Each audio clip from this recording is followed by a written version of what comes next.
질칠입니다. 지난 영상 통해서 질문이 들어왔는데, 우드스타라고 하는 분인데, 이분도 예비 건축주 되시나 봐요. 그래서 이제 공부를 하고 계신다. 근데 요즘 이제 단열에 있어서 기초 주변에 기초판 하부해야 하냐, 기초 상부해야 하냐, 이것 때문에 공부 열심히 하고 있고, 또 기초에다 이제 단열재를 깔 경우에 물리적으로 건축물 하중에 이게 어떤 게 문제가 있는지, 또 진해력이 중간에서 끊어진다 이렇게 표현을 하셨는데, 진해력이 이제 단열재를 통해서 이제 건물 하중을 지탱하게 되겠죠. 그리고 그런데 기초 측면 단열도 논란이 많다. 기초 측면에 단열재를 댔을 때 뭐 XPS, 그러니까 뭐예요? 압출법이죠. 같은 폴리스티렌인데 발포를 했어요. 발포를 해서 압출법으로 하면은 XPS, 그 다음에 비드 있죠. 비드라는 게 알갱이들을 발포시킨 폴리스티렌은 그거를 비드법이라고 그러는데, 어쨌든 기초 측면에 이 압출법 XPS 단열을 하면은 거기에 이제 통기성이 없다. 그래서 콘크리트 측면 철근의 그 내부에 있는 철근이 부식이 될 확률이 높다. 그래서 거기에 대한 이제 제 의견은 어떤지 하고 물으셨어요. 자, 이제 건축을 하려고 하는 건축주분께서 모두 공통적이죠. 자, 열심히 건축에 관한 이 어떤 시공법, 여러 가지 장단점을 좀 공부를 해서 보다 나은 집을 지려고 꿈꾸는 게 맞습니다. 근데 사실은요, 집 하나 지려면은 이 알아야 될 사항들이 정말 요 중요한 체크 포인트들이 너무 많습니다. 그리고 너무 많은 가운데 또 의견도 분분해요. 정말 이런 말 있죠. 뭐 학자마다 의견이 다르다는 그런 말도 있는데, 이건 뭐 학자가 아니라 현장에서 일하던 분들이나 뭐나 그냥 막 이거를 자기 주장을 마치 이게 사실이고 맞는 얘기 마냥, 유튜브라는 게 그렇잖아요. 거기서 자유롭게 뭐 별 제재가 없어요. 자기 얘기를 할 수가 있습니다.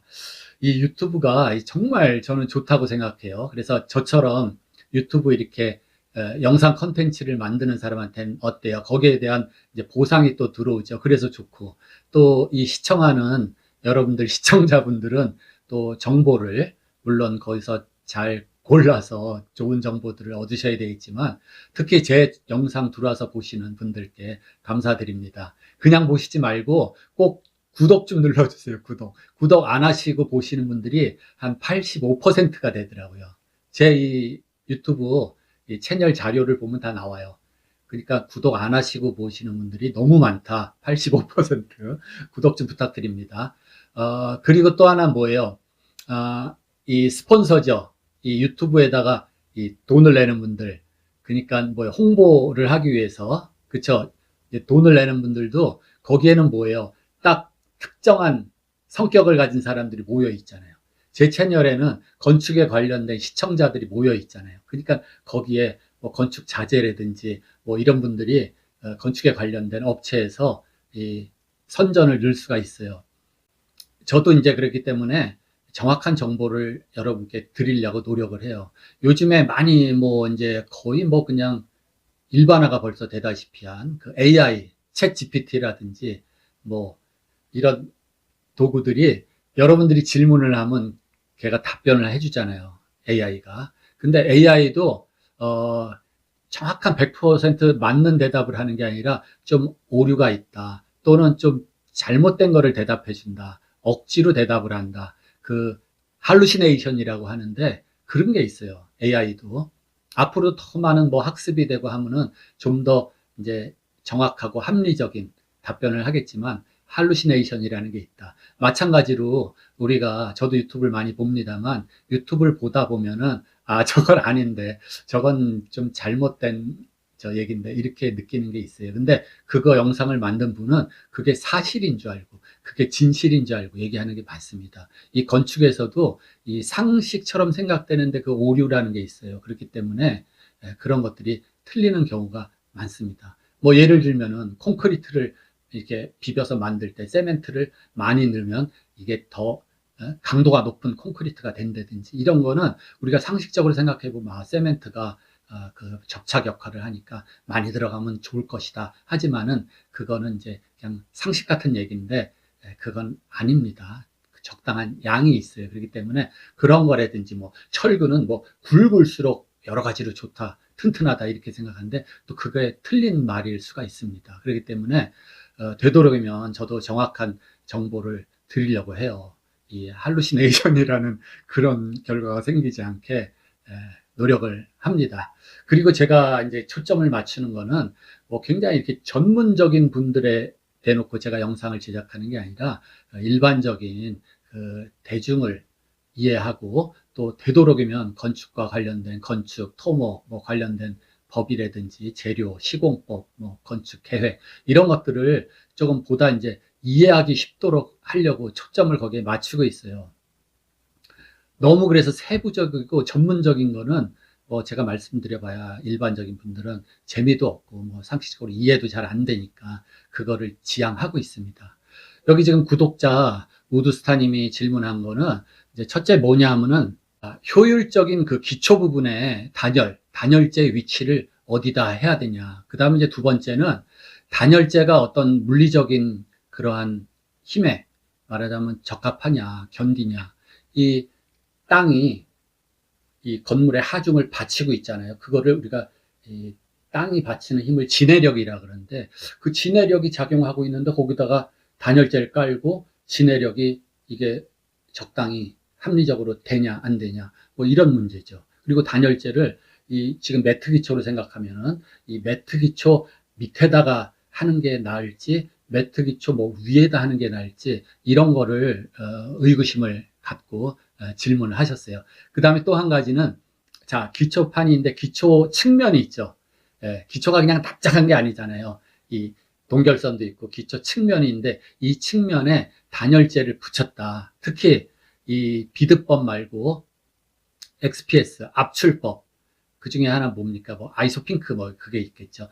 그 XPS 보드를 붙였을 때는 이 통기성이 없어서 그 기초 안에 있는 갇혀 있는 수분 때문에 이게 기초 안에 철근이 녹이 쓸어서 부식이 나지 않겠냐.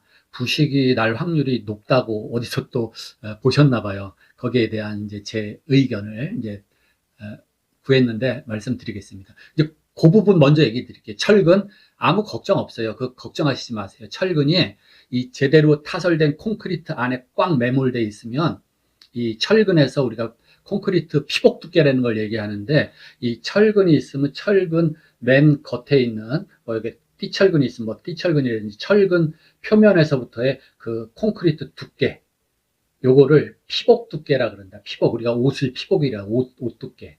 예? 이 역할은 여러 가지 한 세 가지 정도를 해요. 왜냐하면 화재가 났을 때 이 철근이 너무 급격히 온도가 상승돼서 건물이 붕괴되는 것을 막는 역할을 한다. 방화, 내화의 역할을 할 수가 있고 또 하나는 이 철근이 이 콘크리트, 시멘트라는 알칼리성 안에 묻혀 있잖아요. 알칼리성 안에 들어있을 때는 얘가 부식이 안 된다. 말하자면 녹이 안 납니다. 그렇기 때문에 적당한 두께의 피복을 했을 때는 얘가 한 100년 정도, 60년 정도 이 알칼리성을 띠기 때문에 녹이 안 나요. 그 다음에 또 한 가지는 뭐냐면은 얘가 어느 정도의 콘크리트 두께가 있어야지만 철근에 어떤 이런 힘이 작용할 때 얘가 꽉 붙어 있는다. 부착력이라 그러는데 그 부착력 확보를 하기 위해서 또 피복 두께가 필요한 거예요. 근데 여기서는 뭐냐면 피복 두께가 이 콘크리트, 시멘트의 알칼리성 때문에 이 철근이 녹이 날 염려가 없다. 그러니까는 그 부분은 염려 안 하셔도 돼요. 근데 우리가 한때 모래가 굉장히 수급이 귀할 때 바다에서 막 모래를 퍼다가 콘크리트를 만들 때 썼어요. 물론 염분을 세척을 좀 하고 쓰면 좋은데 세척을 안 하고 쓰면은 이 모래로 인해서 그 안에 염분이 많아요. 왜냐하면 바닷모래니까. 그럴 경우에는 염분에 의해서 이 철근이 녹이 날 수 있습니다. 그래서 그런 거는 지금 얘기를 할 거 없고 어쨌든 이 우드스타님이 걱정한 자 기초판이 있고 거기에 이제 XPS 그러니까 압출법으로 갖다 붙여놨더니 이게 숨쉬지 못하고 습기가 날아가지 못하니까 이 안에 과다한 습기에 의해서 철근이 부식이 되면 어떡하냐 문제다. 그거는 염려하지 말라고 했어요. 자 그래서 우리가 똑같은 원재료는 폴리스티렌입니다. 폴리스티렌인데 얘를 발포를 시켰다. 거품을 만들어서 그 안에 그 공기포가 많이 들어있는데 두 가지잖아요. 비드법은 EPAS는 물이 스미고 물이 그 통과도 하고 물을 흡수도 합니다. 그래서 되도록이면 그 지표면 또는 지반, 기초 밑에는 습기도 있고 물기도 있으니까 모든 단열재가 이 건조 상태에서 자기의 단열 성능을 발휘하는 거지, 거기에 미세한 공기 그 방울들 그 안에 물이 들어차면은 열 전도가 더 잘 되기 때문에 단열성이 확실히 떨어져요. 그래서 어쨌든 기초적으로 우리가 콘크리트를 한다 그럴 때는 이 비닐막을 한 2겹 정도 해서 콘크리트를 이제 하기 시작을 하면은 이 땅바닥 지면에서 올라오는 습기가 차단되기 때문에 그 단열재가 습해 이렇게 젖어서 단열 성능을 잃는 것을 방지를 할 수 있다, 이렇게 생각하시면 됩니다. 그리고 기초 측면에 그 단열재를 두는데 거기에 이제 비드법보다는 압출법은 이제 물이 이렇게 스며 들어오질 못하는 그 성능이 있어요. 물이 습기가 통과를 못합니다. 그래서 그거는 저는 좋다고 생각을 해요. 그리고 단열재 측면도 단열을 해주면 아무래도 그 콘크리트로 인한 열 전도로 인한 열의 이동, 열이 뺏긴다든지 하는 거를 막는 데 도움이 되겠죠. 그래서 그거는 측면에 뭐 단열재를 대주는 거는 좋다고 생각을 해요. 근데 이제 중요한 문제는, 자, 기초판이 있으면은 이 단열재를 밑에다가 하는 경우도 있고 위에다 하는 경우도 있어요. 그 뭐가 있냐면 국토교통부에서 정해놓은 게 있습니다. 건축물 에너지 절약 설계 기준이라고. 요게 지금 제가 자주 보는 이 자료이기 때문에 겉표지가 가죽으로 되어 있어요. 가죽으로. 그래서 여기 보시면은 이 에너지 절약 설계 기준이라고 이렇게 국토교통부에서 만든 게 있습니다. 요건 뭐냐면 이 규정 안에 이 건축물 에너지 절약을 하는 데 있어서 모든 것을 총망라했다. 쉽게 말해서 어떤 기준값들을 다 정해놨죠. 그 다음에 건축 부분에서 절약할 수 있는 항목들을 쫙 자세하게 해놓고, 그 다음에 건축 안에 또 뭐가 있어요? 전기 설비 부분 있죠. 전기 설비 부분에서 절감해야 될 요소들 많이 있어요. 왜? 우리 건축물 안에도 뭐 모터 같은 전동기가 있으면 전동기는 효율이 좋은 거를 써야 된다. 그 다음에 콘센트에서 대기 전력을 잡아먹는 걸 쓰면 안 되고, 뭐 안 쓸 때는 대기 전력이 차단되는 걸 써야 된다든지 뭐 여러 가지가 있고, 그 다음에 전기 말고 또 뭐가 있어요? 설비 부분이 있죠. 설비 부분에서 절감해야 될 거는 뭐 보일러를 사용할 땐 뭐 1등급을 사용해야 되고, 환기는 어떤 식으로 해야 되고, 뭐 여러 가지 그 항목이 다 망라돼 있습니다. 그럼 여기 보시면은 이 건축물 이 에너지 절약 설계 기준에서 건축 부분 설계 기준이라고 이렇게 나와 있어요. 건축 부분의 설계 기준. 거기에 보면은 제 6조 건축 부분에서 의무사항인데, 건축 부분 설계 기준, 여기서 보면은 3항에 바닥 난방에서의 단열재 위치하고 나와 있습니다. 바닥 난방에서의 단열재 위치. 그럼 여기서 보시듯이 명확하게 나와 있어요.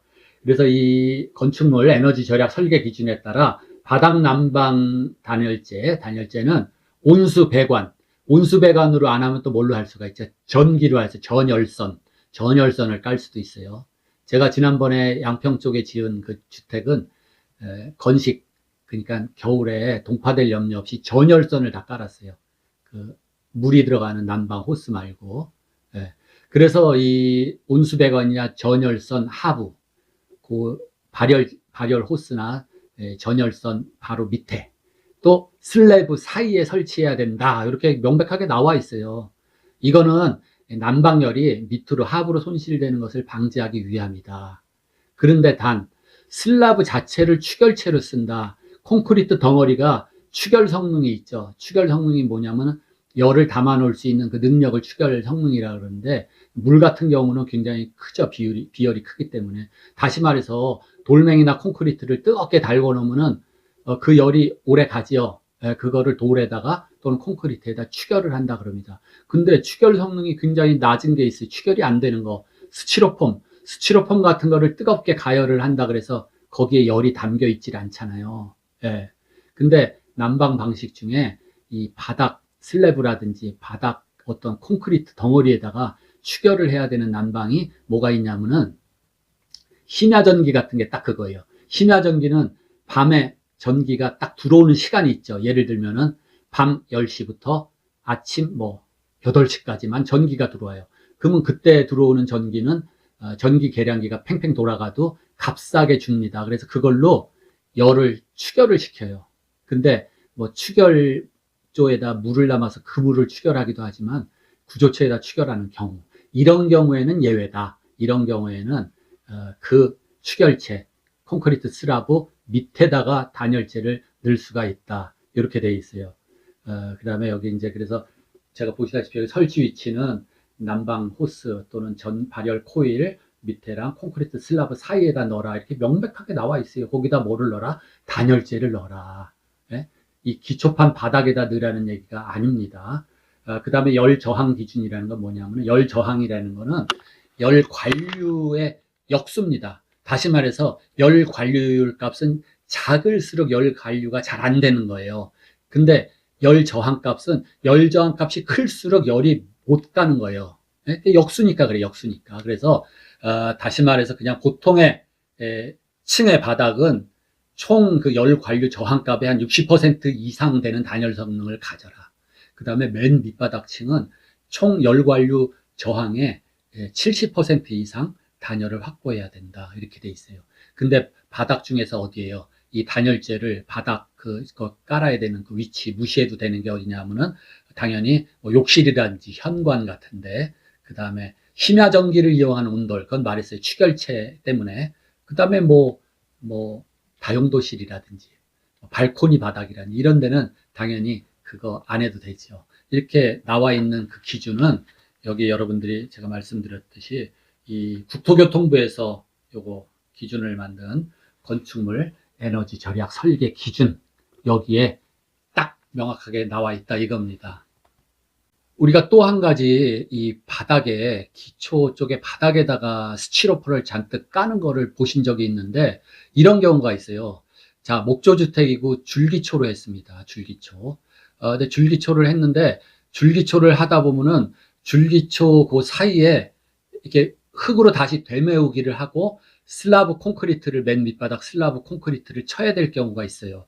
근데 이거를 바닥에 흙을 메우자니 또 흙도 모자르는데 흙을 딴 데서 반입해야 되고, 또 뭐 포크레인 불러가지고 흙을 퍼서 거기를 다 흙을 채우고 이러자니까 흙 채우고 그러느니 차라리 그 밀도가 좀 낮고 이게 멀렁멀렁한 스티로폴이라도 그냥 이렇게 두꺼운 거를 그냥 흙 메우는 대신에 그 줄기초 사이 그 공간에다가 깔고 거기다가 콘크리트를 그냥 치자 이겁니다.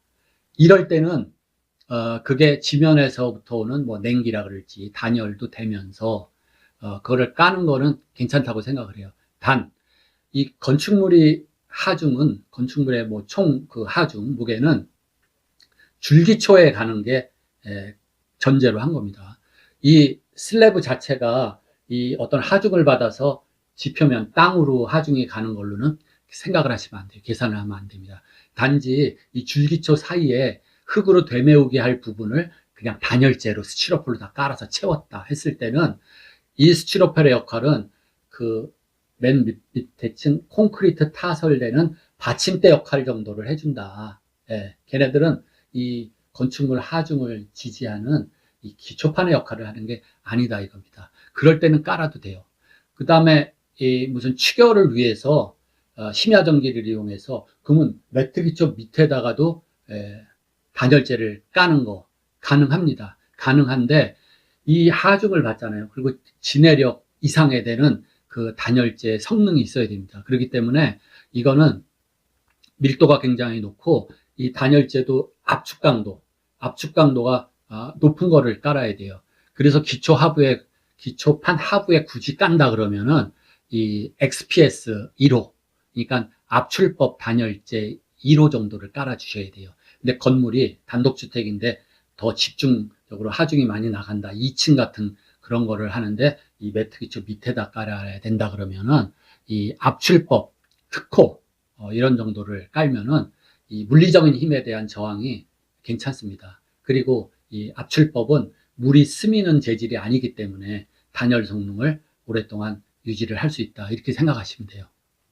그리고 매트 기초 밑에 이 단열재를 깔 경우에는 이 한 30cm 정도 흙을 걷어내고 거기에 충분한 단열, 이제 깔기 전에 충분한 자갈을 수평을 잘 맞춰서 깔고 다져야 돼요. 다진 다음에, 그 다음에 뭐 비닐을 한 2겹 깔고 단열재 놓고 그 위에다 매트 기초를 하는 게 좋습니다. 이거를 잘 다지지 않고 평탄하게 자갈을 다지지 않고 그냥 하면 어떻게 돼요? 이 압력이 미치는 게 고르게 분산이 되지 않기 때문에 하중 분산이 잘 되게 그렇게 까는 거 굉장히 중요합니다. 또 하나 이제 어떤 분은 이러한 점을 또 얘기를 하는데, 자, 기초판 밑에다가 단열재를 깔았을 때 지진이 왔을 때, 지진은 이제 횡파하고 이제 종파가 있는데, 횡파가 작용했을 때 슬라이딩 할 수가 있다. 근데 그거는 조금 과한 염려인 것 같아요. 기초판이 이렇게 돼 있으면 밑으로 이 내려가는 그 날개, 그러니까 키가 있습니다. 키가 있기 때문에 그것 때문에 슬라이딩에 대한 염려, 지진에 대한 염려는 안 하셔도 될 것 같아요. 어쨌든 굳이 기초판 밑에다가 단열재를 깔아야 될 입장이다. 그러면은 자, 하중 분포를 위해서 고르게 바닥을 다지고, 그 다음에 물론 압출법이 습기를 막기도 압출법이 습기를 막는 역할을 하지만, 그래도 이 비닐 같은 거를 한번 깔고 그 다음에 단열재를 깔고 하는 게 좋다, 이렇게 알아두시면 됩니다. 또는 뭐예요? 뭐 거기 자갈로 다지고 하는 게 그렇잖아요. 좀 거칠고 그러면 거기에 버림 콘크리트를 한번 매끈하게 수평 잘 잡아서 치고 거기다 비닐을 깔고 단열재를 놓고 매트 콘크리트를 하는 것도 괜찮습니다. 어쨌든 가장 기본적으로 효율적인 거는 기초판 위에 또는 슬래브 위에, 또 이 난방 코일 또는 발열 전기선 하부에 거기에 단열재를 놓는 것이 가장 적합하다, 그렇게 알아두시면 됩니다. 또 하나는 이 단열 발포 스티렌 비드법이나 압출법 말고 이 기포 콘크리트라는 거를 치고 요걸 단열재 삼아서 그 위에다 난방 코일을 하고 이러는데, 자, 이 단열 성능이 차이가 좀 나겠죠. 그래서 이 기포 콘크리트는 0.4품, 0.5품, 0.6품 이렇게 있어요. 근데 이 비중에 따라서 0.6품 같으면은 1 입방메타, 이 주사위 덩어리, 1m 주사위 덩어리 무게에 500kg 정도 나가요. 그래서 걔는 단열 성능이 1 입방메타에 300kg 나가는 4품보다는 단열 성능이 떨어져요. 그래서 우리가 열 전도율 값을 얘기하잖아요. 그래서 이 기포 콘크리트 0.5품 같은 경우는 이 단열 값이 열 전도율이 0.16이 됩니다. 그리고 우리가 많이 쓰는 단열재 가등급은 이 열 전도율이 0.034 이 정도가 돼요. 그러니까 이거 비교해 보면은 약 한 5배 차이가 납니다. 성능이. 어떻다? 가등급 단열재 까는 거에 비해서 같은 두께일 때 기포 콘크리트가 한 5배 성능이 떨어진다. 5배 더 열 손실이 많다. 이렇게 보시면 돼요. 그러면은 물리적인 어떤 문제가 없다든지 그러면은 당연히 이 가등급 단열재를 까는 게 좋겠죠. 기포 콘크리트 뭐 거적 가는 것도 아니고 또 뭐 장비가 와서 비용이 들어가는데, 그래서 단열 성능은 많이 떨어진다 이겁니다. 그 다음에 우리가 이제 생각하는 게 요즘에 이제 ALC 블록을 많이 쓰는데, 이 기포 콘크리트를 어떻게 비슷한 게 ALC 그 콘크리트 블록입니다. 기포 콘크리트도 시멘트 풀 안에 이 미세한 기포들이 많이 들어있어서 단열 성능이 있거든요.